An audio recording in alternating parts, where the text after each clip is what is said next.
Hi, I'm Griego with Griego Mouthpieces, and today I'm fortunate to have Jon Whitaker here.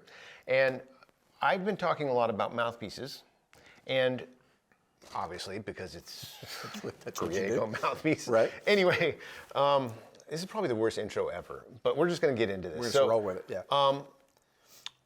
How people, like in my throat video, I talk about how people often go too big. I want a 295, 283, 281, 279. You came up last trip, and let's talk a little bit about what we did at the machine. Yeah, so there's always a backstory, right? But this is stuff that we've talked about, and we continually talk about, and have for the better part of the last couple of years. Yeah, a couple of decades, actually. Yeah, well, yeah, we've been at this a long time, and looking for something for me personally that was different.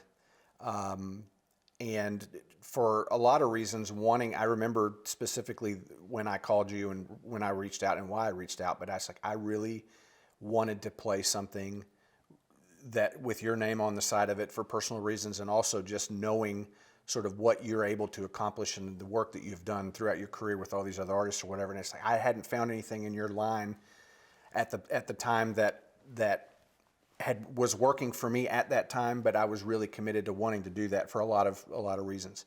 And so that started the discussion of, okay, where are you now? What are you playing now?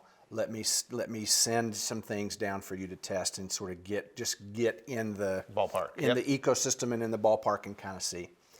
And so things got sent down, played several concerts, a couple recitals on the stuff, but there was still an element of it. And for me, the element was being able to get the most pure sound out of what I was playing that I wanted. The rim felt comfortable, the depth of the cup, the varying depth, and we were dealing with all the artist series at the time. The different cup depths achieved what they would what you would think that they would achieve. Yep.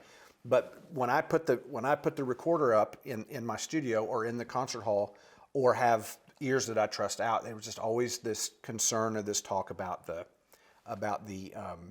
purity of the sound. So it led me to sort of go down in the weeds about, well, why is this, and what, and it sort of, and there's a mouthpiece in my arsenal that I have, my personal mouthpiece, that every time I put it in and play it, it responds and the sound is completely pure. And I don't mind telling you what it is, and you probably remember what it is. It's a Bach 5G. I have a stock Bach 5G that I had when I was a high school senior, that every time I put that thing in and play it, it pure and it jumps. Yeah. I can only play it for some reason 15 or 20 minutes until we're sort of accustomed to playing a little bit bigger equipment, and our playing habits sort of lend itself to the way it lends itself. It'll make you feel cramped. Exactly. Because for 15, 20 minutes, what he's saying is, as the blood gets flowing and as the muscles swell just slightly, yeah, then it becomes uncomfortable, right, which is something you can't fall in love with the first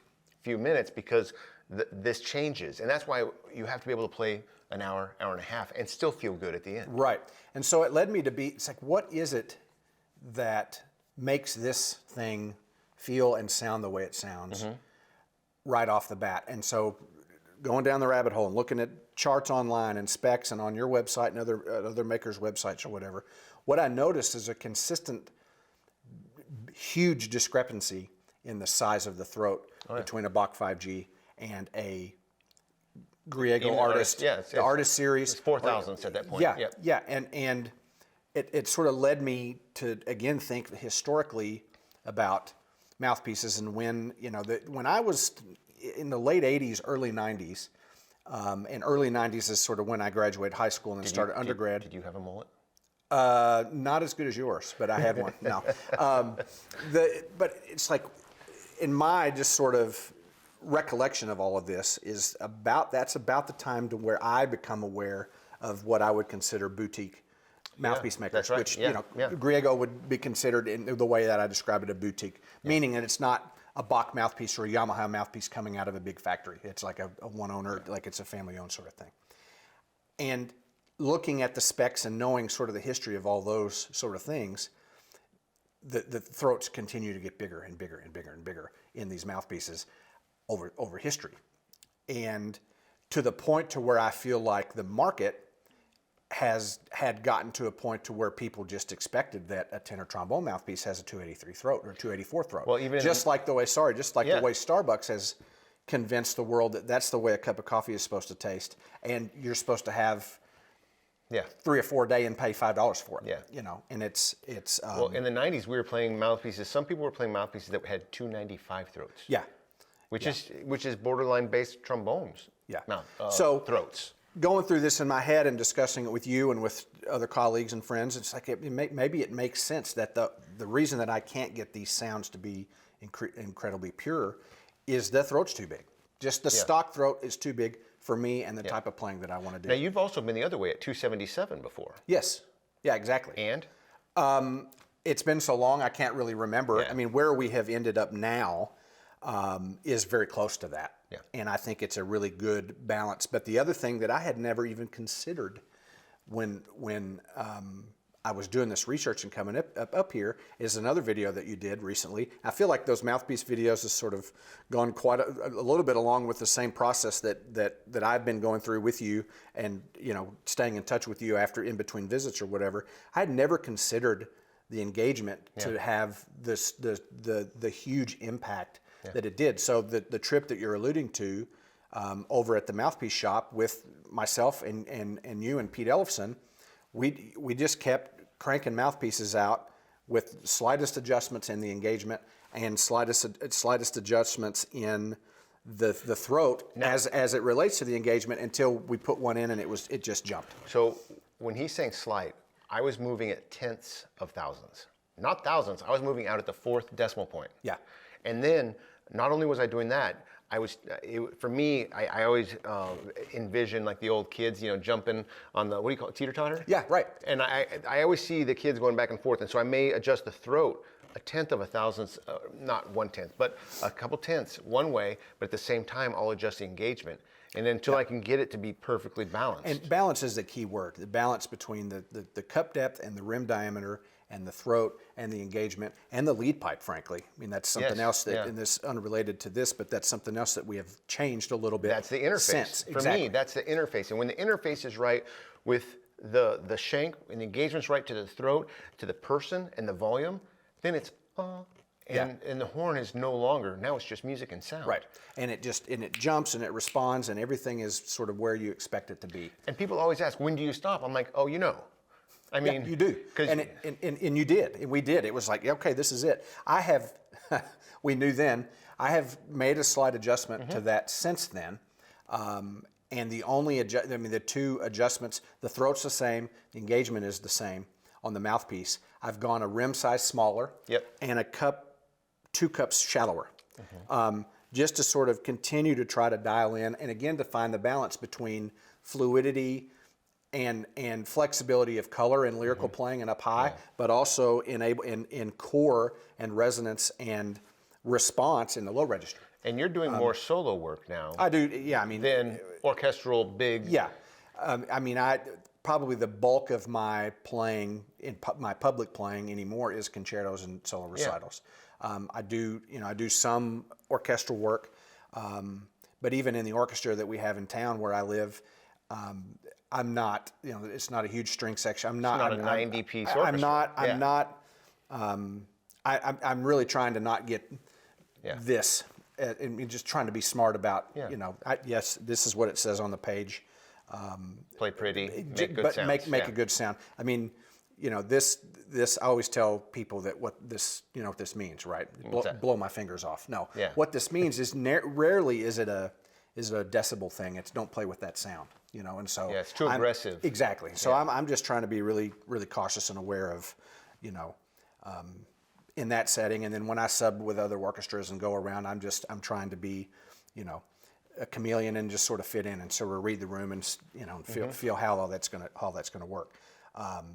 So these tenths of thousands, could you feel a difference when we would make those changes? Massively, and even more so. I mean, it's every time.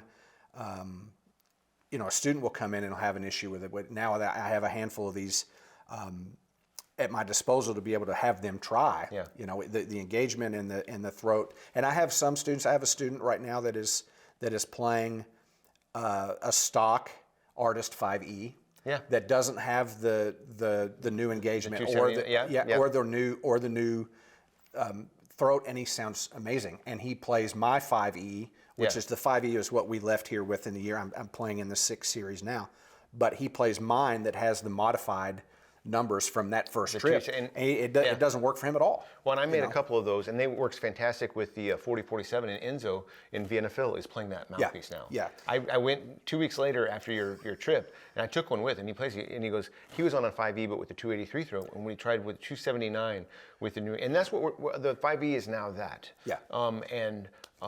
I've always reserved the right to change my models if I make improvements, because I started this company when I was in my 20s. Yeah. And as I find things, I have to move the company forward. Right, and you know, and people might think it's like, well, why is this now all of a sudden better than that, or this mouthpiece is different? I mean, it's like we're both sort of shutterbugs and camera nerds and whatever. It's like that, you know, every camera company puts out a new model every so often. And it doesn't mean that the camera that you have doesn't take amazing pictures. It's just that it has new features or new tech or new evolutions. And I think that's what's great about what you guys are doing up here is that you're not sort of stuck. You're continuing to sort of try to push the bar forward. You're listening to artists, or you're listening to customers, frankly, not just artists, whether they're, you know, playing all around the world or they're a teacher or this or that. I mean, and being willing to sort of see what works, and you have that sort of relationship with your customers and your artists and all that. It's an unbelievable combination, and it sort of really, as a consumer, makes you really trust and believe in what it is that you're purchasing and that you're playing, because you know that this kind of care and this kind of research and this kind of education has been put into the design of all these products. The design and what I can learn from every customer that I'm working with then feeds into a database, and then I can pull from that database and help other people. And that's I've never really been into the sales aspect of it. I don't care so much about the sales. That handles itself. We're back ordered. We're fine. Right. And even with mouthpieces, I want to help people. And a lot of times, my advice is be careful. Yeah. You know, let's go slow at this. Let's really think about what we're doing and why we're doing it. I recently had a younger high school player that came through, and it was very apparent whenever I put one. It was a prototype mouthpiece I just made for Jimmy Robertson, and I made an extra one for myself. I was playing on it because I always want to experience it. You don't want the best thing to go out and not have one for yourself, right? Yeah. So, but I also want to experience it. Right. So at the same time, if it doesn't work, I'm along the same path as Jimmy is out in the field. Right. And then I can, oh yes, or no, it's fine for me, let's check this, or whatever. I always want to experience what people are experiencing. But when I put that mouthpiece for this young high school student, it was very apparent to me that the sound was so much better for them that I was like, you have to buy this exact mouthpiece. Right. Because for where you are now in your development. And next year you're going to be taking college auditions. You want that sound. Right. Because that will help you get more scholarships. And so I'm always interested in how a person, to help that person for where they're at right now, but also in their development, right, and where they're headed. Right, and I think that's a big part and the big reason that people should come up here. Up to Wisconsin, yeah. If you're from Minnesota, you may be coming down over or down, right? Yeah, over, yeah. But I think it's you know. I mean, I'm completely convinced that it needs to be, particularly for anybody that's a real serious chasing this, to just come and get things. I mean, and so many of your guests on your videos have been commenting about these things, whether it be on the instrument side or the mouthpiece side. Just come and get things checked out. Get your horn looked at. And play. I mean, I trust your ears as much as I trust anybody's in the business. Huh? And I know, isn't that crazy?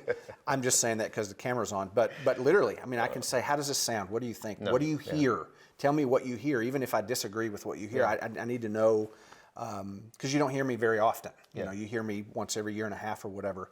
And what do you hear? I'll also grab your equipment and play your equipment. You know, and that's a huge help. Because then I can feel what you're feeling. Right. I'm having issues with X. You know, and it's validation for me too that I'm not. I mean, I'm crazy, but I'm not. I'm not crazy in the sense that this is not working right now for whatever reason on this setup, and it could just be something that's just a little bit off here or there. So, well, and I appreciate being pushed. It's not ever being pushed like in a bad way, but working with people and finding these little tiny things pushes me to just keep honing in and honing in and honing in instead of maybe swinging and being, oh yeah, that's much more open. Well, it's too open. Yeah. It's just, it really, and I've got to where I think we're getting closer and closer to the perfect instrument, the perfect mouthpiece. Yeah. Well, I don't know. Does it ever exist? Right. But we're always trying and striving to improve the thing. So, well, and the bar continues to be raised worldwide. There's so many amazing players and people out there just creating great sounds and just, I mean, just amazing. Even just in the time that I've been involved in this as a professional, the level of playing. I mean, there's sometimes some of my undergrads come in and I'm just amazed that I'm kind of jealous at times. Man, it's just so easy for you, you know?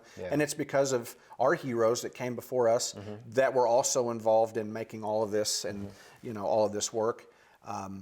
You know, the bar just keeps getting set, and you have to sort of keep up with that, you know, from a manufacturer standpoint. And so, if you have any questions, you can always email them to me, or you can send. I've been doing some even video consultations with people where they'll send video clips, and I'll listen.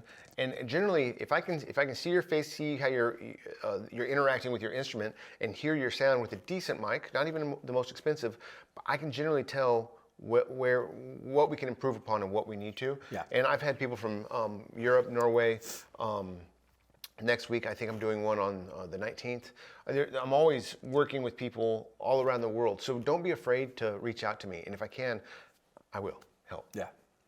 Awesome. So, John, thanks for being here. Thanks for having your me. story. Yeah, absolutely. We'll see you around.